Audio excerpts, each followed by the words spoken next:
once again, welcome to Times Now Summit. We are meeting after a few months. Thank you. Last time you were with us at India Economic Conclave in Bombay. Last time, Dr. Sawant, we spoke about something that is now becoming the reality. आपकी मेरी बात हुई थी कि गोवा में second airport खुलने वाला है, क्योंकि यहाँ हम टूरिज्म का रेवोल्यूशन और टूरिज्म के गोवा कॉन्टेक्स्ट को इंडिया में रिपीट करने की बात कर रहे हैं. तो कितना इंपॉर्टेंट है सेकेंड एयरपोर्ट जो अब आप इनॉग्रेट करने वाले हैं, और टूरिज्म इंडस्ट्री जो गोवा में है उसका पोटेंशियल किस तरह से आप देखते हैं? 16% की जो आपकी जीडीपी है तकरीबन is already contributed bye tourism, both international and domestic. कितना आपको लगता है आप उसे बढ़ा सकते हैं? मोपा इंटरनेशनल एयरपोर्ट अभी दिसंबर महीने में tentatively on the 11th of December honourable prime minister Narendra Modi ji के हस्ते खुलने वाला है. इससे पहले Goa is dependent only on the Dabolim airport which is an actually navy airport, और टूरिज्म स्टेट होने के वास्ते एक्चुअली बहुत ऑब्स्ट्रक्शंस हमें वहां से रहती थी. अभी new international airport and again it is an cargo carrying international airport which not only for the Goa but also for the neighbouring state Karnataka, Maharashtra, इनके लिए भी कार्गो कैरिंग के लिए it will help. Dabolim airport पे ढेर सारी डिफिकल्टीज हमें रहती थी. Flying timing, flying zones which is restricted between morning 8 बजे से लेके 2:30 बजे तक, यानी पब्लिक अपने प्राइवेट फ्लाइट्स वहाँ से फ्लाई नहीं कर सकते थे, वहाँ पे लैंड नहीं कर सकते थे. Even though there is a no parking space in the Dabolim airport, so there is so many restrictions the Dabolim airport. Mopa airport खुलने से मुझे लगता है कि वहाँ पे अबंडेंट पार्किंग स्पेस है, और which is only for the यानी कार्गो कैरिंग, और बाकी सभी time it will open for the international and national flights. So which capacity of the 4.5 million in initial stage पे, तो definitely it will boost the tourism in the state, और which is approximately tourism जैसे आपने कहा कि almost the 16% of the GDP which caters, or the 40% of the jobs which is also from the tourism industry in a state. Doctor Sawant, अब futuristic tourism की अगर हम बात करें आने वाले टाइम में, बिकॉज प्राइम मिनिस्टर मोदी का, कल अमित शाह जी यहाँ पे थे, उनका कहना था कि ये आज़ादी के 75 साल के बाद अगले 25 सालों का रोड मैप तैयार करना है ताकि ये एक अमृत काल हो, देश जब 100 साल तक आज़ाद हो. तो फ्यूचरिस्टिक टूरिज्म जो है डॉक्टर सावंत, वो इको टूरिज्म के बारे में है, सस्टेनेबिलिटी के बारे में है, सस्टेनेबल टूरिज्म के बारे में है. और इस देश में अगर किसी एक प्रांत को उसके लिए लीड लेनी होगी या वो लीड लेने के लिए पॉइज्ड है, तो वो गोवा है. जी हाँ, आपकी बात सही है. एक्चुअली जब हम ऑनरेबल प्राइम मिनिस्टर जब आज़ादी के अमृत काल आ गया 25 साल की जब बात करते हैं, तो हम सोचते हैं कि गोवा इस देश की टूरिज्म में राजधानी हो, टूरिज्म की राजधानी इस देश की गोवा हो. क्योंकि एट प्रेजेंट भी डायरेक्ट चार्टर फ्लाइट्स कहाँ कैटर करते हैं, तो गोवा में कैटर करते हैं, which gives the foreign currency for the state and Nations. और इसीलिए and with the help of the government of India हमने जो इंफ्रास्ट्रक्चर क्रिएट करना था वो इंफ्रास्ट्रक्चर क्रिएट कर सके. With the help of the specially the government of India ने 2014 के बाद पहली बार टूरिज्म के बारे में सोचना स्टार्ट किया. इससे पहले मुझे नहीं लगता है कि किसी केंद्र सरकार के ने टूरिज्म के बारे में सोचा भी था. स्वदेश दर्शन जैसी स्कीम जो सभी राज्यों के लिए अनाउंस की, जिस राज्य ने चाहिए, इसलिए Swadesh Darshan scheme, Prasad scheme which is an heritage structure को रीबिल्ड करना, रिनोवेट करना. इसीलिए तो हम गोवा में जो अगवा जेल म्यूजियम जो हमने रिनोवेट किया, अंडमान का जेल है उसी की धरती पे हमने अगवा जेल म्यूजियम रिनोवेट किया. The basilica church from the old Goa which we have totally renovated. More than I think approximately the 1,000 crores of rupees we have Prasad scheme से ले चुके हैं, स्वदेश दर्शन से स्कीम ले चुके हैं. बाकी तो rest all means more than 20,000 crores of rupees जो इंफ्रास्ट्रक्चर के ले चुके हैं, वो तो इंफ्रास्ट्रक्चर सभी जगह हम डेवलप कर ही रहे हैं. इससे जो हम बोलते हैं कि डबल इंजन के सरकार ने हमें इंफ्रास्ट्रक्चर डेवलपमेंट करने के लिए जो सी शोर पे हो, रोड इंफ्रास्ट्रक्चर हो, और बाकी even though in ports infrastructure हो, द फ्लोटिंग जेटी कभी सोचा भी नहीं था इस तरह के floating jetties. We are cruise terminal, सभी जो ऑलमोस्ट इस साल तो हम more than 40 to 50 cruise Goa में आने वाले हैं। इसीलिए टूरिज्म को बढ़ावा देने के लिए इट इज ओनली यानी जो इंफ्रास्ट्रक्चर से हमें डबल इंजन की सरकार के वास्ते मिला, इसी वास्ते हम डेवलप कर पाए। अदरवाइज इट इज लास्ट 50 साल में जो नहीं हो सका था, इस 8 साल में वो इंफ्रास्ट्रक्चर हम डेवलप कर पाए और आगे आने वाले। इसीलिए मैं तो बोलता हूं कि कन्याकुमारी से लेके कश्मीर तक जब टूरिज्म की बात चलती है तो अभी honourable prime minister Narendra Modi ji ने तो एक बार पूरा देश देखना चाहिए सभी ने, इसीलिए तो कहा। और सभी प्रदेश के लिए with the help of government of India they can develop their infrastructure in tourism way and मुझे लग रहा है। डॉक्टर सावंत, मैं गवर्नमेंट ऑफ इंडिया के इनिशिएटिव्स और बाकी स्टेट्स के ऊपर बाद में आता हूं, बट पहले गोवा की बात कर लेते हैं। आपके यहाँ पे प्रेजेंट कैपेसिटी जो फ्लाइट्स की है आने की पर डे, वो मेरे विचार में 70 to 80 है, और अब गोवा में नया एयरपोर्ट आने से it will almost double, almost 150-160 तक जाएगी। आपको लगता है कि आपने ऐसा इंफ्रास्ट्रक्चर क्रिएट कर लिया है या कर पाएंगे आप आने वाले टाइम में, जो कि इस टूरिस्ट इंफ्रास्ट्रक्चर इन्फ्लक्स को सस्टेन कर सके? आपकी बात सही है। At present approximately 70 flights per day मैंने दाबोलिम एयरपोर्ट पे आ रहे हैं, which is in 20 state destinations which cover and approximately 10 to 12 जो चार्टर फ्लाइट्स बाहर से आ रही हैं। आगे आने वाले दिनों में यानी मोपा इंटरनेशनल एयरपोर्ट और 30 डेस्टिनेशंस जो विद इन द कंट्री वो कनेक्ट करने वाले हैं, और additional new international destinations approximately more than 20 destinations Mopa international airport पे कनेक्ट कर रहे हैं। इसके लिए एट प्रेजेंट हमारे पास capacity which is an 73,000 rooms which is available at present in the state, और with the help of the public private partnerships whatever the infrastructure required in the state for the tourism वो हम develop कर रहे हैं। बाकी सभी यानी जो वेलनेस टूरिज्म में हो, मैंने माइस टूरिज्म में हो, स्पिरिचुअल टूरिज्म में हो, सभी जगह पे यानी public private partnership through the ease of doing the business Goa tourism board हमने फॉर्म किया है। प्राइवेट स्टेक होल्डर्स को जीसीसीआई हो यानी टीटीएजी हो, वर्ल्ड टूरिज्म ट्रेड सेंटर, सभी को 50% लोग वही तो पॉलिसी डिसीजन में सहभाग करते हैं। और जो टूरिज्म बोर्ड के वास्ते हम इस तरह से पीपीपी में मुझे लगता है कि हम इंफ्रास्ट्रक्चर डेवलप कर सकेंगे। It is not possible for the government to develop this type of infrastructure, with the help of the private players only it is possible to develop this type of infrastructure. बाकी उसके लिए जो सभी यानी roads चाहिए, beaches पे infrastructure चाहिए, internet जाने के लिए अच्छे वो इंफ्रास्ट्रक्चर हम क्रिएट कर सकते हैं, लेकिन बाकी इंफ्रास्ट्रक्चर तो प्राइवेट पार्टनर से ही डेवलप करना पड़ेगा। डॉक्टर सावंत, आपने गवर्नमेंट ऑफ इंडिया की स्कीम्स के बारे में कहा और कहा कि गोवा को पर्टिकुलर हेल्प मिल रही है कई गवर्नमेंट ऑफ इंडिया स्कीम्स से टूरिज्म को डेवलप करने में।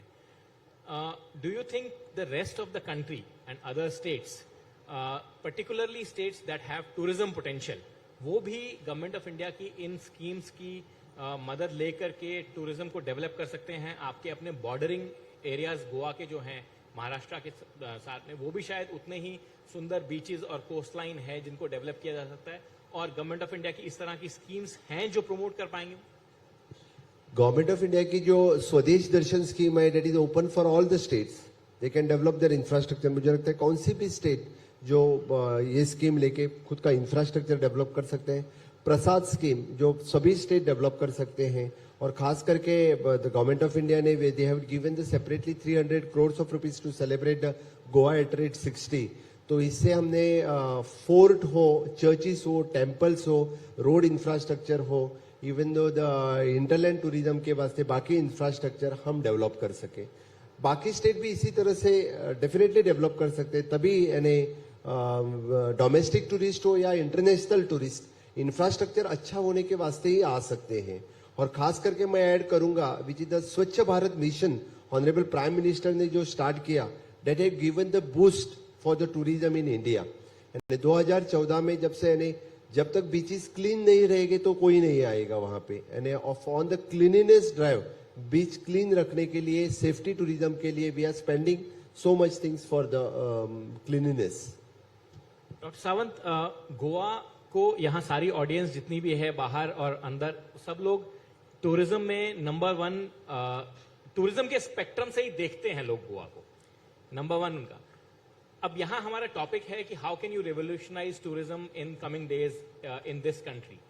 और obviously states like Kashmir, states like Kerala, states like even states, southern states like Karnataka have lot of tourism potential. आपका अपना experience जो है as a chief minister of a state which is a pioneer, leader and mostly viewed as from the prism of tourism, कैसा रहा है which you would want to share with the rest of the country and people present here, the corporates, the private players you said. ऐसा क्या हम आने वाले समय में बदल सकते हैं इस देश में जो कि टूरिज्म के इंफ्रास्ट्रक्चर को इंप्रूव करे, टूरिज्म को बढ़ाए इस देश में, बिकॉज एज यू सेड कि आपकी इकोनॉमी में 16% का कंट्रीब्यूटर है and it's a very clean contributor. Tourist जो जाता है वो उस जगह में जो भी कंट्रीब्यूट करता है उससे कोई पोल्यूशन बहुत ज्यादा इंडस्ट्रियल स्केल पे नहीं होता, उससे कोई बहुत ज्यादा सोशल अनरेस्ट नहीं होता, इनसाइडर आउटसाइडर की फीलिंग नहीं होती। Tourist are always welcome. इस देश का लोगो एक जमाने में क्लैरियन कॉल होती थी हमारी अतिथि देवो भव, उसको हम इंडिया टूरिज्म उसको प्रमोट किया करता था। आपका अपना क्या एक्सपीरियंस है डॉक्टर साहब जो कि आप शेयर कर सकते हैं बाकी राज्यों के साथ, देश के साथ, लोगों के साथ, कि किस तरह से टूरिज्म को पिवट में रख करके आप एम्प्लॉयमेंट, डेवलपमेंट और ग्रोथ की बात कर सकते हैं? जी, आपकी बात सही है। अतिथि देवो भव इसी लाइन पे एंड टूरिज्म को हम बढ़ावा दे सकते हैं। The first thing, each state want to find out उनकी स्ट्रेंथ क्या है, सेकेंड इज द वीकनेसेस क्या है, और थर्ड द टेक्नोलॉजी कौन सी हम यूज कर सकते हैं। For example in the we can give the boost for the rural tourism. Rural tourism के बूस्ट देने के लिए हम क्या कर सकते हैं? We can use the digitalisation in tourism. So digitalisation की जब बात करते हैं हम, तो everything it should come on one platform. From booking से लेके सब कुछ हम एक प्लेटफॉर्म से टेक्नोलॉजी के वास्ते स्टेट ला सके तो then only it is a possible, otherwise not. Now day by day the digitalisation से द फॉरेन कंट्रीज में हमें सब कुछ डिजिटलाइजेशन प्लेटफॉर्म से मिल रहा है। इसीलिए मैं इस पे कहते वक्त कहूंगा कि identify the strength, identify the weaknesses and use the technology for the tourism purpose. Then it comes to the infrastructure, then it comes to the human resource, क्या क्या अपने पास अवेलेबल है। जैसे आपने कहा कि सब कुछ हम आइडेंटिफाई बाद में कर सकते हैं।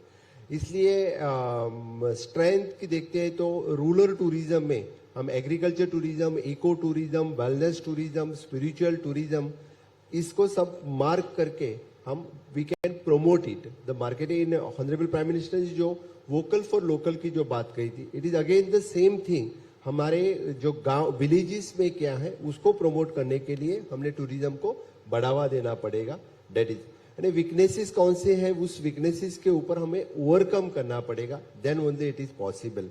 It is human resource. इससे पहले हमारे पास स्किल्ड और स्किलिंग नहीं था। We have started the skilling, reskilling of the people. We have started the in hospitality sector में हम हॉस्पिटलिटी एकेडमी खोल रहे हैं, जो कि जो बच्चे समझो 10th standard, 12th standard, graduate, उसको स्किल टूरिज्म इंडस्ट्री में किस तरह से करने का। फॉर एग्जांपल इन गोवा में आगे आने वाले 4 सालों में हमें man power required which is approximately more then 2 lakhs man power is required आगे आने वाले 4। अभी हमने उनको स्किलिंग और रीस्किलिंग नहीं किया तो some others will come and they will grab that opportunity. इसीलिए यानी उसको ह्यूमन रिसोर्स रेडी करना, इंफ्रास्ट्रक्चर के साथ साथ ह्यूमन रिसोर्स भी रेडी करना जरूरी है। वही हम कर रहे हैं। वही मुझे लगता है कि स्ट्रेंथ, वीकनेसेस और ह्यूमन रिसोर्स के ऊपर ज्यादा भर दिया तो डेफिनेटली यानी इंडिया के हर एक स्टेट यानी टूरिज्म को बढ़ावा दे सकते हैं। जैसे कि अभी इससे पहले जम्मू एंड कश्मीर में टूरिज्म के वास्ते कोई नहीं। Now people should feel the safety, इसी के वास्ते तो अभी जम्मू कश्मीर में यानी लोग जाने लगे। इससे पहले जम्मू कश्मीर में कोई नहीं जाता था। अभी safety is more concern for the tourist. Doctor Sawant, आपने टेक्नोलॉजी की बात की, इंटरेस्टिंग बात है। यहाँ बैठे हुए तमाम लोगों का एक सवाल होगा कि गोवा में उबर कब चलेगी। उबर एक टेक्नोलॉजी है जिसने सारे देश में दुनिया में हम लोग जाते हैं, अमेरिका आप भी जाते होंगे, तमाम लोग जाते हैं, हम लोग जाते हैं इंग्लैंड, हम वहां पे उतरते ही सबसे पहले उबर ऐप को ऑपरेशनल करते हैं। अब आप गोवा जाइए तो आपको सबसे बड़ी समस्या ये है कि आप गाड़ी का इंतजाम कैसे कीजिए। या तो आप हैगल कीजिए टैक्सी ऑपरेटर्स जो बाहर खड़े हैं एयरपोर्ट पे उनके साथ में, या आप गोवा माइल्स का ऐप चलाइए जो चलेगा नहीं। तो टेक्नोलॉजी जहां तक है डॉक्टर साहब, वो कैसे गोवा में इंप्रूव होगी, उबर कब चलेगी और ओला कब चलेगी वहां पे। I am not being their brand ambassador, हाँ, माइंड यू। नहीं, आपकी बात एट प्रेजेंट देयर इज पहले टैक्सी इशू था, अभी गोवा माइल्स ऐप हमने इम्प्रूव कर दिया है। Almost more than 25% of the taxis have come on the Goa miles. हमारी कोशिश है आगे इस सीजन से 100% हम खुद का ऐप गोवा टूरिज्म का ऐप हम इस सीजन से स्टार्ट कर रहे हैं। तो more than 70% people will come on the app. Definitely आप नेक्स्ट सीजन में जब गोवा आओगे तब टैक्सी ऐप आपको खुद का हमारा गोवा टूरिज्म का टैक्सी ऐप मिलेगा। So, Dr. Sawant, Chief Minister Goa, is promising the entire audience and the entire country that next time you go to Goa, you will have a working app of some kind of transportation. It may not be Ola, Uber, and of course, I am not a brand ambassador for Ola, Uber. Dr. Sawant, another thing, अगर Ola, Uber या कोई भी app based taxi service हमको चाहिए, तो उसके लिए better internet connectivity चाहिए। गोवा में अनफॉर्चुनेटली बहुत सारी जगहों पे अभी भी इंटरनेट कनेक्टिविटी के इश्यूज हैं, और ये सब लोग जो गोवा गए होंगे ये इन्होंने फेस किया होगा, हम सब फेस करते हैं। तो जो टेक्नोलॉजी कनेक्टिविटी के इश्यूज हैं डॉक्टर साहब, वो कब तक आप सॉल्व करेंगे? 5G रोल आउट के साथ में आपने कोई नया प्लान बनाया है so that people have better internet connectivity on the beaches of Goa, in the villages of Goa? आप रूरल टूरिज्म की बात कर रहे थे अभी कि कम से इंटरनेट ऐसी चीज, आपने खुद कहा कि सारे प्लेटफॉर्म्स, सारी सर्विसेज को एक सिंगल डिजिटाइज प्लेटफॉर्म पे आना होगा। तो उसके लिए डॉक्टर साहब हमारे को internet connectivity, unbroken internet connectivity भी चाहिए होगी। At present there is an connectivity का प्रॉब्लम गोवा में अभी भी है। हमारी न्यू पॉलिसी के अंतर्गत वी आर अंडरग्राउंड केबलिंग वो भी चल रहा है, और even though the tower policy जो फाइनलाइज की है, मुझे लगता है आगे आने वाले with in a year will complete connectivity in the state, at least at the coastal will complete connectivity रहेगी। And is there any issue of CRZ or is there any NGT related issues जिसकी वजह से ये connectivity में समस्या होती है, या उन इश्यूज को आप अलग लेवल पे, अलग फोरम्स पे टैकल कर रहे हैं? CRZ डेफिनेटली कोस्टल स्टेट होने के वास्ते तो CRZ तो गोवा में रहेगा ही। We are tackling with the CRZ issue, और बाकी लोग तो एनवायरमेंटलिस्ट गोवा में ढेर सारे लोग हैं, तो फिर always they are filing the different cases in NGT। वो तो प्रॉब्लम हमेशा गवर्नमेंट टैकल करती रहेगी। But do you think that in days and months and years to come, at least 1 year 2 year 5G roll out, ऐसा होगा कि गोवा में connectivity के इश्यूज कम से कम खत्म हो जाएंगे, लोगों को जहां से चाहेंगे इंटरनेट एक्सेस कर सकते हैं? आगे आने वाले 1 साल के अंतर्गत हम कनेक्टिविटी इशू का रिजॉल्व कर देंगे। तो 1 साल में आप ऐप बेस्ड टैक्सी सर्विसेज और इंटरनेट दोनों? जी हाँ, बिल्कुल। So आप you guys can plan your trip to Goa in next 12 months, you know, and check Dr. Sawant on his promise. Thank you. Dr. Sawant, another important question. In Goa and in everywhere else, you know, Goa has some problems, but and there's a very important segment here of our you know, women participation, emancipation, and single women traveler. You know, increasingly girls travel on their own, women travel on their own. They travel single, they travel in a bunch like men used to do earlier. Safety of women is a very important aspect. In some cases, things have gone wrong in Goa, and countrywide also, Dr. Sawant, at this point in time, there is a huge hue and cry apropos crime against women. That the security and the safety that the daughters of this country deserve, वो उनको नहीं मिल पा रहा है। तो आप at least Goa जैसी जगह में जहां बहुत सारे सिंगल महिला ट्रैवलर अकेली जाती हैं और लड़कियां एक ग्रुप में बंच में भी जाती हैं, उनकी सिक्योरिटी एंड सेफ्टी इंश्योर करने के लिए क्या कुछ स्पेसिफिक स्टेप्स ले रहे हैं, पर्टिकुलरली बीचेस पे और पर्टिकुलरली रात के समय?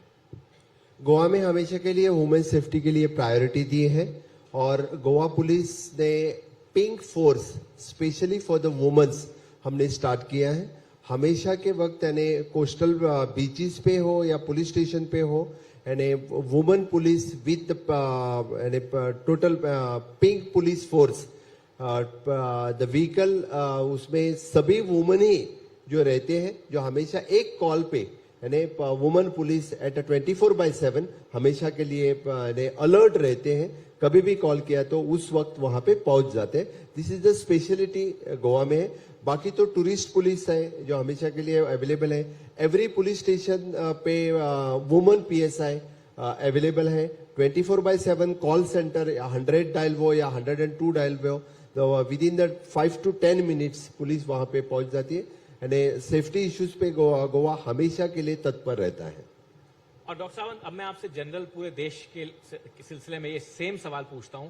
आपको लगता है कि अगर हम महिलाओं की सिक्योरिटी, सुरक्षा बेटर तरीके से इंश्योर कर सकेंगे इस देश में, तो जो महिलाओं का टूरिज्म है, यानी लड़कियों का अपने आप ट्रैवल करना, अकेले ट्रैवल करना, ग्रुप में ट्रैवल करना, दादी नानी के साथ में ट्रैवल करना, वो बढ़ेगा और उनको ये जो मेल एस्कॉर्ट की जरूरत हमेशा से है वो खत्म होगी और वो भी एक टूरिज्म को बढ़ावा देने का काम कर सकती है।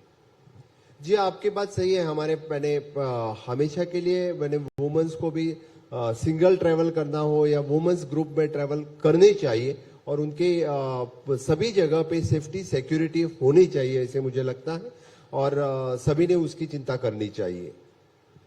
Doctor Sawant, again let me take you back to the national level, because हम बात यहाँ पे कर रहे हैं कि tourism infrastructure nationally mister Modi की गवर्नमेंट के आने के बाद से कितना इंप्रूव हुआ है और आने वाले टाइम में कैसे उसको हम रेवोल्यूशनाइज कर सकते हैं इस कंट्री में।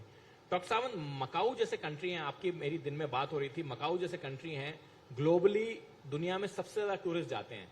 बैंकॉक, थाईलैंड जैसे जगहों में हमसे कई गुना टूरिस्ट ज्यादा जाते हैं, कई गुना टूरिस्ट हमसे ज्यादा आते हैं। छोटे से देश हैं। आपको क्या लगता है कि इतना बड़ा देश होने के बावजूद, तमाम तरह के ज्योग्राफिकल फीचर्स होने के बावजूद, pristine beaches, desert, mountains, hinterland plains, सब कुछ होने के बावजूद, where are we lacking in our tourism approach to tourism कि हमारे देश में उतने टूरिस्ट नहीं आ रहे?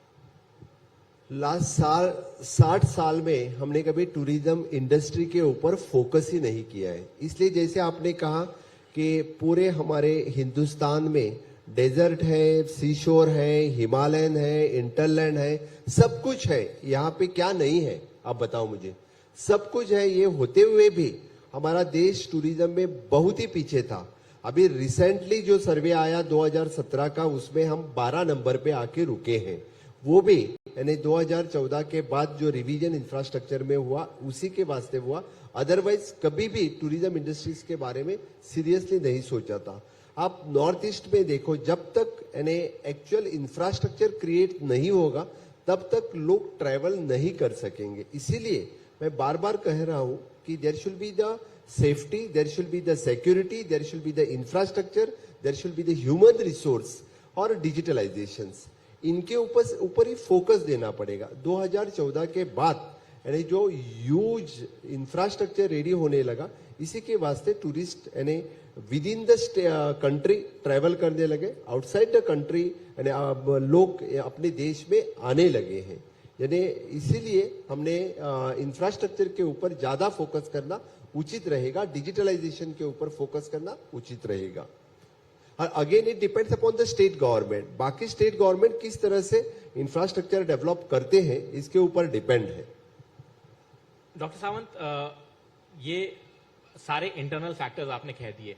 अब आप यू थिंक कहीं ना कहीं हमारा एफर्ट जो है in terms of marketing India as a destination, जो हमारे कैंपेन्स रहे हैं, पास में अतिथि देवो भव टाइप के कैंपेन रहे हैं, या केरल ने एक बड़ा सक्सेसफुल कैंपेन चलाया था गॉड जोन कंट्री करके, वो जो marketing India as a tourist destination रहा है वो कहीं ना कहीं बहुत ही लैकलस्टर और लैकिंग रहा है, और वो शायद 2014 के बाद भी बदला नहीं है डॉक्टर साहब, मोदी जी के प्रधानमंत्री बनने के बाद। नहीं, actually whole as a India यानी बाहर जब हम फॉरेन कंट्री जब मार्केट करते हैं तो whole as a India market होना चाहिए था, पूरे देश का market, not as a state, as a single. जैसे कि आपने बताया कि केरला अपना मार्केट कर रही है, बाकी कौन सी स्टेट अपना मार्केट कर रहे हैं, तो पूरे जब देश की बात चलती है तभी सभी एक साथ में सभी स्टेट्स का टूरिज्म के बारे में मार्केट हुआ तो उसका ज्यादा फायदा पूरे देश को हो सकता था। वो नहीं हुआ था, लेकिन 2014 के बाद वो भी होने लगा है। आप फिर भी यानी टूरिज्म डिपार्टमेंट की एड्स देखो, जब हम फॉरेन कंट्रीज में हो, बाकी सभी स्टेट्स का सभी tourism they are advertising properly, advertise कर रहे हैं। तो पूरे देश के लेवल पे आपको लगता है कि 2014 के बाद से वो अच्छी मार्केटिंग हो गई है और अच्छी हो सकती है डॉक्टर साहब? नहीं नहीं, होने स्टार्ट हुई है। जब तक मैं ऐसा नहीं, 2014 के बाद अच्छी तरह से मार्केटिंग स्टार्ट हो गई है। इसीलिए तो यानी फॉरेन कंट्रीज से ज्यादा टूरिस्ट यानी इंडिया में बाकी सभी स्टेट्स में आने लगे हैं। गोवा में तो हमेशा के लिए चार्टर फ्लाइट्स डायरेक्टली फ्लाई करते हैं, approximately specially from the Russia, UK, यहाँ के फ्लाइट्स हमेशा के लिए गोवा में आते हैं, विच गिव्स यानी बूस्ट फॉर द इकोनॉमी आते हैं। इसीलिए तो बाकी जगह भी चार्टर फ्लाइट्स आने चाहिए, ऐसा मुझे लगता है। डॉक्टर साहब, मैं आपको वापस एक बार लेके चलता हूं। अभी हमने सिंगल ट्रैवलर की बात की, सिक्योरिटी की बात की, मैं आपको एक बार दोबारा से लेके चलता हूं। आपने कहा कि आपको रीस्किलिंग, अपस्किलिंग की जरूरत है लोगों के जो टूरिज्म सेक्टर में काम कर रहे हैं। बट आपको उसके साथ साथ ये नहीं लगता है डॉक्टर साहब की जो हमारी लॉ एनफोर्समेंट की कैपेसिटी है, आपकी गोवा की कैपेसिटी हो या बाकी राज्यों की कैपेसिटी हो, particularly in the context of increasing number of tourist in this country, उसको भी हमें अब बढ़ाने की जरूरत है। टूरिस्ट पुलिस का अगर हम एक सेगमेंट क्रिएट कर रहे हैं तो उनको स्ट्रेंथन करने की जरूरत है। बिकॉज यहाँ बहुत सारे लोग डॉक्टर साहब ऐसे बैठे होंगे जिन्होंने ट्रैवल किया होगा देश में, विदेश की बात तो नहीं कर सकते, बट देश में ट्रैवल किया होगा और इनको बहुत सारे अनप्लेजेंट एक्सपीरियंसेस रहे होंगे, चाहे वो पुलिस के देर से पहुंचने के हों, ना आने के हों या ना अवेलेबल रहने के हों। तो आपको लगता है कि टूरिज्म के पॉइंट ऑफ व्यू से पर्टिकुलरली हमको एक लॉ एनफोर्समेंट पे स्पेशल फोकस देके, इन्वेस्टमेंट देके उसको भी इस समय सुधारने की जरूरत है, न केवल गोवा में बल्कि देश भर में? जी, आपकी बात सही है। हर एक स्टेट ने यानी सेफ्टी और सिक्योरिटी टूरिस्ट की सोचनी चाहिए। मैं जैसे बताते हूँ कि गोवा में स्पेशल टूरिस्ट फोर्स अवेलेबल है, पिंक फोर्स अवेलेबल है और कोस्टल पुलिस स्टेशन अवेलेबल है, and which is only for the tourist purpose. इसलिए बाकी स्टेट ने भी टूरिस्ट के बारे में ऐसे सोचा, यानी जहां पे यानी फोकस ज्यादा करके टूरिस्ट आते हैं उसके लिए सिक्योरिटी के बारे में स्पेशल टूरिस्ट फोर्स अवेलेबल रहना चाहिए। तो डेफिनेटली ये हो सकता है। गोवा जैसे छोटे राज्य में यानी पिंक फोर्स हम डेवलप कर सकते हैं, तो why not in other state. बड़े स्टेट में तो जहां जहां पे टूरिस्ट की ज्यादा रेलचल रहती है वहां पे टूरिस्ट सिक्योरिटी के लिए dedicated tourist force, police force वो अवेलेबल कर सकते हैं। तो आपको लगता है कि लॉ एंड ऑर्डर के पॉइंट ऑफ व्यू से भी एक इन्वेस्टमेंट एक्स्ट्रा हमारे को करनी पड़ेगी अगर हमें टूरिज्म को रेवोल्यूशनाइज करना है इस देश में अगले 25 सालों में, जो टॉपिक हम यहाँ डिस्कस कर रहे हैं? जी, आपकी बात सही है। लॉ एंड ऑर्डर में यानी सेफ्टी और सिक्योरिटी के पर्पज से यानी इन्वेस्टमेंट करनी पड़ेगी। डॉक्टर सावंत, अब एक बार हम फिर नेशनली बात करते हैं, नेशनल टूरिज्म पॉलिसी या नेशनल टूरिज्म आउटलुक की। आपने कहा कि मोदी जी के सरकार के आने के बाद 2014 में बहुत सारी पॉलिसीज, बहुत सारे स्कीम्स ऐसी लॉन्च हुई जिनका सभी राज्यों को फायदा लेना चाहिए। तो डॉक्टर सावंत, ऐसी कौन सी स्कीम्स हैं जिनमें से आपने गोवा में बहुत फायदा लिया और जिनसे ये तमाम लोग जो गोवा के टूरिस्ट हैं उनकी लाइफ इजी हुई, जो कि नेशनल गवर्नमेंट का कंट्रीब्यूशन है आपके लिए? डायरेक्ट और इनडायरेक्ट दोनों तरफ से हम बोल सकते हैं कि डायरेक्ट जो इंफ्रास्ट्रक्चर डेवलपमेंट के लिए गवर्नमेंट ऑफ इंडिया की जो हमें फंडिंग्स मिली, उससे इंफ्रास्ट्रक्चर हम क्रिएट कर सके। फॉर एग्जाम्पल, अभी आप Mopa international airport, with the help of government of India only we have created the international airport. Of course, now the second Zuari bridge, third Mandovi bridge आपने देखा है। मांडवी पे 2 ब्रिज होते हुए भी तीसरा मांडवी ब्रिज हमने बना दिया। सेकंड जुआरी ब्रिज अभी हम बना रहे हैं, और रिवॉल्विंग टावर जो हम जुआरी पे बनाने वाले हैं, it is one of kind, मुझे लगता है state of the art infrastructure जो हम आगे बनाने वाले हैं। इसी तरह से with the help of government of India ये इंफ्रास्ट्रक्चर हम बना सके। अदरवाइज अगेन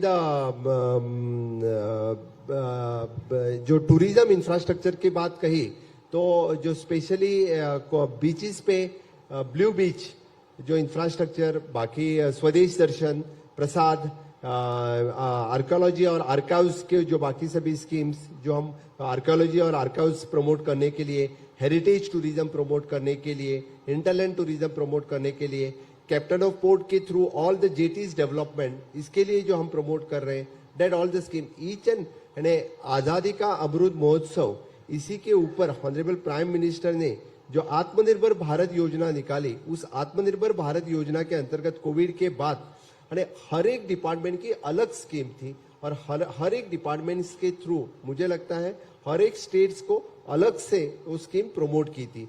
जिस स्टेट ने वो स्कीम ले चुके इसके लिए उसका फायदा मिला। अगेन फॉर एग्जाम्पल मैं बात कहूं तो गोवा जैसे स्टेट के लिए blue economy which is benefited more यानी फिशिंग इंडस्ट्री गोवा में है, which is again related to the जितने ज्यादा टूरिस्ट आएंगे तो ज्यादा फिश प्रोडक्शन हमें लगेगा, तो ब्लू इकोनॉमी की बात चली। It is the same way. और डॉक्टर सावंत, आपको लगता है कि जो अभी का इंफ्रास्ट्रक्चर जिसमें गवर्नमेंट ऑफ इंडिया का सपोर्ट है आपको टूरिज्म डेवलप करने के लिए, इसी तरह का इंफ्रास्ट्रक्चर आपके नेबरिंग स्टेट्स में पर्टिकुलरली महाराष्ट्र एंड कर्नाटका में भी अगर आए तो आपका एक कंसर्टेड जोनल टूरिज्म इंफ्रास्ट्रक्चर रहे, जिससे अगर कोई टूरिस्ट अगर सिर्फ गोवा नहीं जाना चाह रहा है, कुछ दिन गोवा में गुजार के आसपास जाना चाह रहा है, तो वो that would be a better product pipeline etcetera? जी हाँ, आपने बात सही कही, क्योंकि इससे पहले सिंगल एयरपोर्ट होने के वास्ते पूरे देश में बाकी हमारे पास कनेक्टिविटी नहीं थी। अभी मोपा इंटरनेशनल एयरपोर्ट आने के बाद अनदर 20 to 30 स्टेट की कनेक्टिविटी डेवलप हो जाएगी। This connectivity will play the major role in the tourism. So अब not only the Maharashtra Karnataka, the southern part of the country से पूरी कनेक्टिविटी गोवा से हो जाएगी। तो टूरिस्ट जो फॉरेन टूरिस्ट गोवा में आता है वो हमेशा ट्रैवल करना बाकी जगह भी चाहता है, लेकिन देयर इज कनेक्टिविटी न होने के वास्ते वो ट्रैवल नहीं कर पा रहा था।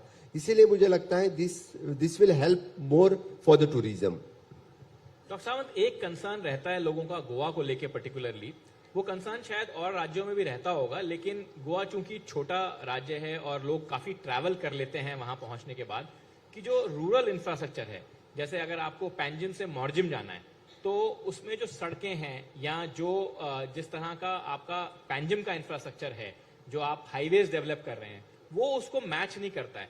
वो इसलिए नहीं हो पाता है डॉक्टर सावंत कि वहां पंचायत की रेजिस्टेंस है, एक्टिविस्ट की रेजिस्टेंस है, या गवर्नमेंट का कोई लैक ऑफ मोटिवेशन है उसके अंदर? नहीं, Goa is only the 3,702 square kilometres. Area is also the concern, इसलिए वहां पे दोनों चीज है, यानी एक्टिविस्ट भी है, बाकी एरिया कंसर्न होने के वास्ते भी है। Now we are trying to start with the water taxi for the to develop with, हम सोच रहे हैं कि सभी जगह पे यानी एयरपोर्ट्स, आप दाबोलिम एयरपोर्ट पे उतरे तो वाटर टैक्सी हम स्टार्ट करने की सोच रहे हैं। इन फ्यूचर आगे आने वाले के 1 साल में आपको गोवा में ज्यादा करके वाटर टैक्सी भी मिलेगी, so you can travel through the water taxi. There's a third promise Dr. Sawant is making after the app-based taxi, digitization and water taxi services that you can have very shortly in Goa. Dr. Sawant, let me come back. Activists की जो बात कर रहे हैं वो बड़ी interesting बात है। अब वो 2014 में मोदी जी की सरकार के आने के बाद तो एक बात है, पर अब आपके भी 3 साल हो गए हैं doctor Sawant as chief minister. This is your second term. Now you have a whooping mandate, I mean even bigger than what you actually won.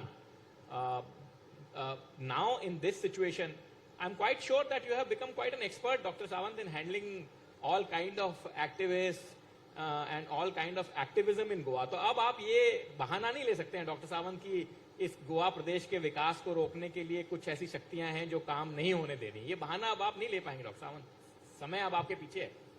हमने बहाना कभी लिया नहीं है गोवा के विकास में, और हमेशा के लिए मैं काम करता आया हूं, और with the help of government of India आज तक मैं इतना जरूर बता सकता हूं कि गोवा इज सेलिब्रेटिंग 60 ईयर्स। हम 60 साल हमारे मना रहे हैं, क्योंकि 14 साल हम लेट लिबरेशन हमें मिला था, आपको भी पता है 1961 वी आर लिबरेटेड।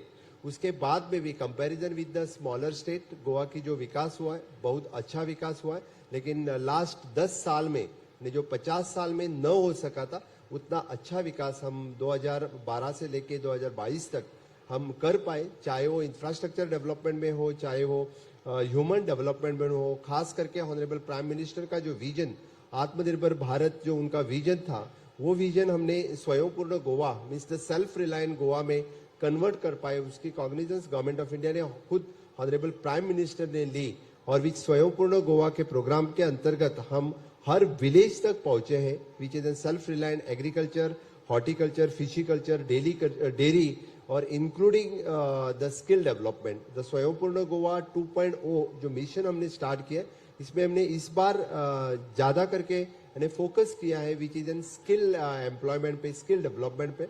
जो स्किल मैन पावर जो गोवा में चाहिए वो वहां के वहां तैयार हो, इसीलिए हम काम कर रहे हैं, उसी के ऊपर हमारा फोकस रहेगा।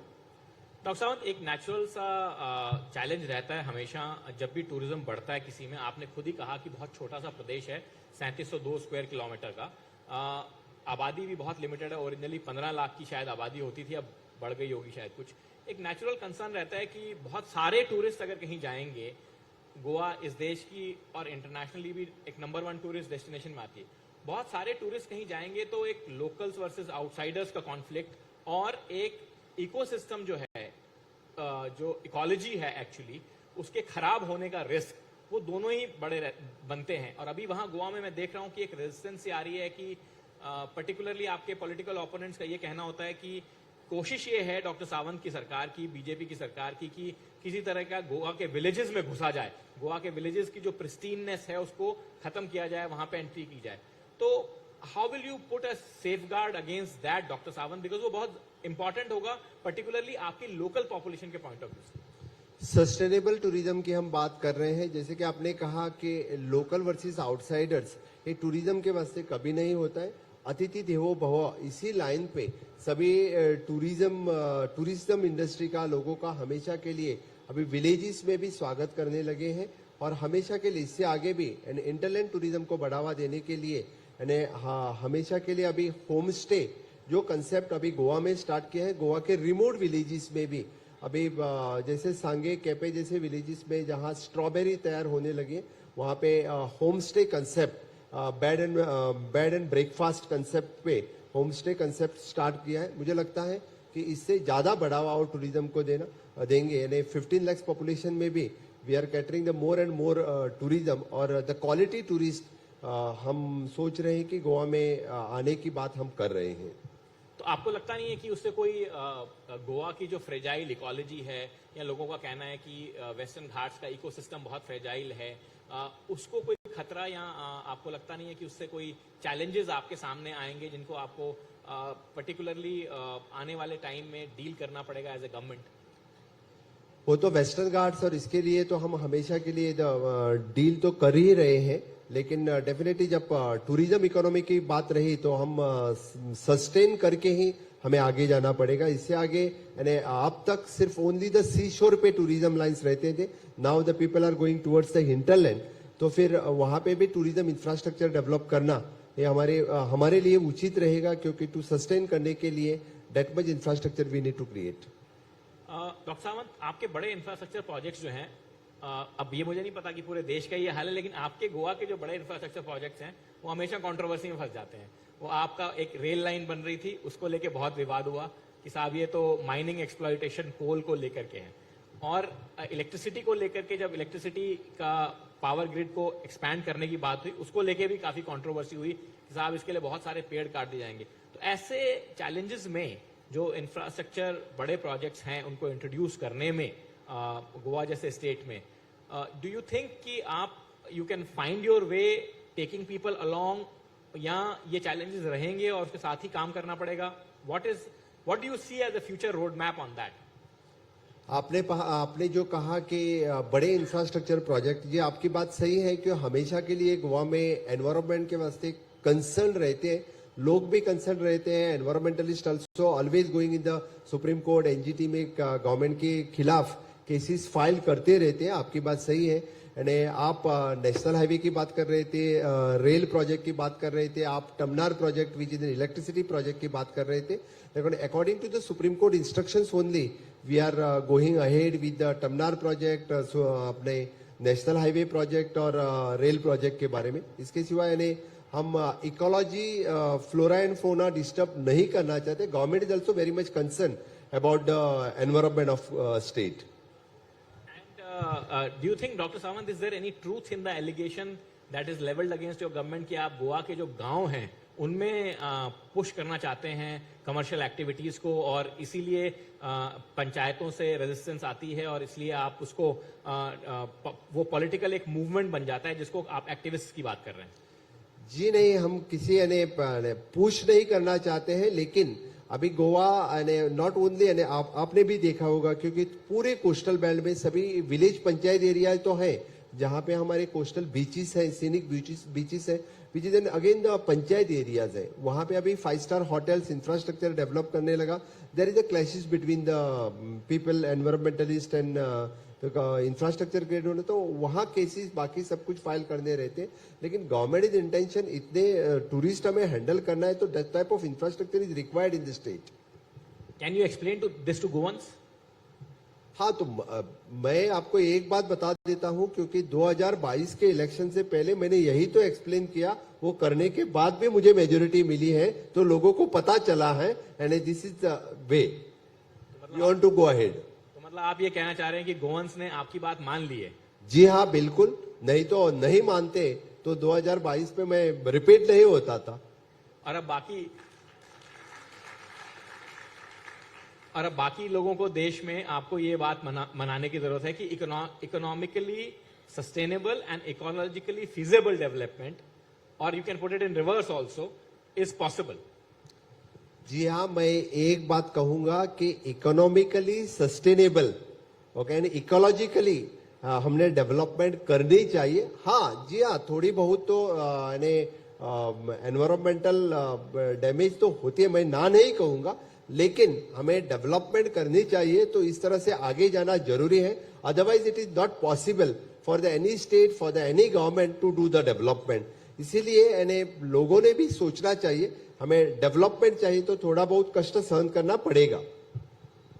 थोड़ा बहुत कष्ट वो सहन करने के लिए तैयार है डॉक्टर साहब. वो बड़ा कष्ट होता है तो फिर प्रॉब्लम बनती है. बट मैं आपको let me come back to a more. कुछ लोगों को तो कुछ प्रोजेक्ट के लिए विरोधी करना रहता है. मैं बता देता हूं कि मांडवी का 3rd ब्रिज आपने देखा, उस मांडवी के 3rd ब्रिज के लिए भी लोग कोर्ट में गए थे. मोपा इंटरनेशनल एयरपोर्ट बन रहा है, उसके लिए भी लोग कोर्ट में गए थे. इसके लिए तो हम मोपा इंटरनेशनल एयरपोर्ट के लिए तो हमारी 2 साल वेस्ट हो गई. 2 साल पहले मोपा इंटरनेशनल एयरपोर्ट बनता था, मांडवी ब्रिज तो 1 साल पहले बन चुका होता. दैट इज अ डिले होने के कारण इतना सारा फाइनेंशियल लॉस स्टेट को हुआ, और इतने सारे प्रोजेक्ट बहुत जल्दी हो सकता था. वो that is a loss for the state and country. तो आप ये कह रहे हैं कि प्रधानमंत्री जी के शब्दों में कि ये आंदोलन जीवी हैं, जो आंदोलनों पे ही जी रहे हैं, ये कहना चाह रहे हैं आप? जी हाँ, वो तो बात सही है. इसी के लिए तो जो देश के विकास के लिए विरोध कर रहे हैं, उन्होंने सोचना चाहिए. देश आगे जाना चाहिए, तो देश के विकास के लिए विरोध मत करो, गति मत रुकाओ. तो प्रोफेशनल आंदोलन जीवियों के लिए मैसेज है आपका? आप वैसा ही समझो. डॉक्टर सावंत, मैं आपको वापस एक बार लेके आता हूँ नेशनल स्कीम्स टूरिज्म की और नेशनल स्कीम्स के एक्सपेंशन के बारे में आप जो बात कर रहे हैं. हमारा कंसिस्टेंटली डॉक्टर सावंत एक कंसर्न रहा है इस देश में कि टूरिज्म सेक्टर को जो पैसा या फंड अलॉट होने चाहिए to attract the number of tourism that we want to attract, जैसे मैंने आपसे कहा कि थाईलैंड जैसे छोटे से देश या मकाऊ जैसे छोटे से देश या टर्की जैसे छोटे से देश हमसे कई ज्यादा नंबर्स में टूरिस्ट अट्रैक्ट कर लेते हैं, वो इन्वेस्टमेंट कभी नहीं हुई है हमारे देश में, और शायद 2014 के बाद में भी नहीं हुई. मैं तो बोल रहा हूं कि 2014 के बाद हो रही है, उससे पहले नहीं हुई थी. इसलिए हम सफर हो रहे हैं, क्योंकि जब तक ये इंफ्रास्ट्रक्चर उसके लिए क्रिएट नहीं होगी, तब तक हम इस तरह से इस लेवल पे फॉरेन टूरिस्ट अट्रैक्ट नहीं कर पाएंगे. इसीलिए तो बोल रहा हूं कि honourable prime minister Narendra Modi ji का हर एक जो उन्होंने मिशन स्टार्ट किया है, जो clean India mission, fit India mission, startup India, stand up India, make in India, everything which is correlate again to the tourism activity. आप देखो, क्योंकि हर एक मिशन वो टूरिज्म इंडस्ट्री से जुड़ा हुआ है. Skill India mission which is again for the tourism industry. इसीलिए इंफ्रास्ट्रक्चर के साथ साथ हम जो ह्यूमन रिसोर्स की बात कर रहे हैं, उसी के ऊपर तो कर रहे हैं. That again depends upon the state. मैंने इसलिए कहा था कि इससे पहले जो जम्मू कश्मीर वहां जाना कौन प्रीफर करता था? नॉट म्हणजे फॉरेन टूरिस्ट छोड़ दो, इंडियन टूरिस्ट जाना भी प्रीफर नहीं करता था. तो now the people are started moving towards that. Why? Because they feel there is a safety, there is a security. इसीलिए तो जा रहे हैं. That is the correlation between everything.